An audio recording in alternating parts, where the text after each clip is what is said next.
the expertise is.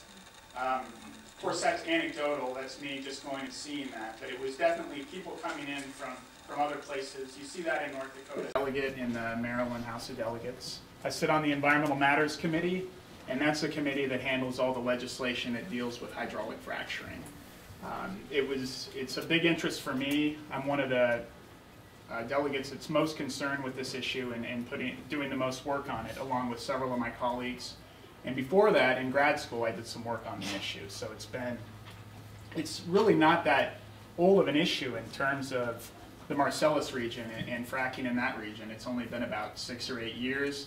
So that's about the time that I got interested in it, and it's a moving target. Every day there are new articles out that talk about new statistics. There are new peer-reviewed papers coming out all the time. So often from a policy perspective, how the science informs us today might be different tomorrow as new information comes out. And I do call it a policy perspective. I added that in because it is my policy perspective. I'm a policy maker, and I'm going to be injecting my opinions in this. So keep that in mind.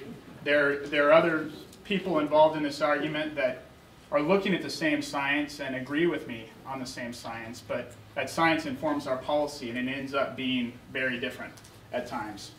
So I know this is a pretty savvy group. A lot of you probably know what hydraulic fracturing is, but I'll just do a quick little review. Get that to switch. Just in case. So what it is, it's a way of extracting natural gas and in some cases oil that's trapped in shale deep under the ground, sometimes a mile or more under the earth. So you can see here we've got a drill that's going in and way down into the earth and then drilling horizontally, and what it's doing is it's injecting millions of gallons of water at high pressure mixed with sand and chemicals into the shale at such a high pressure that it actually causes it to fracture and release natural gas that then can be captured and then used as a form of energy. So this is a big deal around the country. It's happening in a lot of places. It's certainly not only an issue for Maryland. And I just wanted to quickly ask, does anybody know what city that is? That's circled on the map. Minneapolis.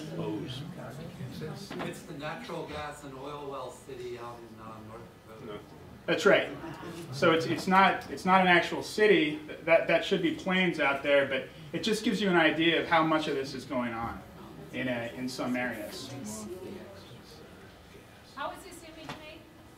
This is a satellite image. So it's just a satellite picture. I saw this on NPR on their website, and then it got kind of pushed around the internet. So you could probably find it if you just Google it.